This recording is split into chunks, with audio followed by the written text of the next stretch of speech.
Start. তো বন্ধুরা, আমরা আজকে এসেছি গোবরডাঙ্গা মেদিয়ায়। আর মেদিয়া গোবরডাঙ্গায় আমার মামার বাড়ি, তোমরা তো ব্লগে দেখিয়েছো। যাই হোক, আমরা এসেছি অনেকদিন পর। তো এখানে এসেছিলাম সর্ষে কেটে একটু ভিডিও করব বলে, কিন্তু যেহেতু বন্যা হয়েছে এখানে জল শুকায়নি, তাই সর্ষে চাষ হয়নি এই বছর। তো এখানে দেখলাম জল জমেছে। আমরা আগে হেঁটে হেঁটেই দেখাও, এদিকটা আমরা হেঁটে হেঁটেই যেতাম ওই পাটটা। আর ওই যে আঙ্কেলটা, উনি আমাকে এই যে শাপলা ফুলগুলো তুলে দিয়েছে, দেখাও। এই যে শাপলা ফুলগুলো ওখানে প্রচুর আছে, তো ওখান থেকে আমাকে 3টে তুলে দিয়েছে, এবং কি আমাদের ওই বোটটায় করে ভিডিও করার জন্য একটু বোটটায় উঠিয়েওছে।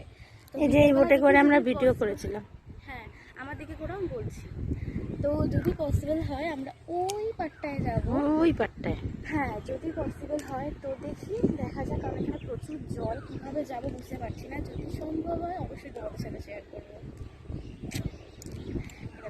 ভাল লাগছে না শাপলা ফুলগুলো? এই যে এগুলো একটা যদি এরকম মাথায় গোজা যায় এভাবে, খুব ভালো লাগবে।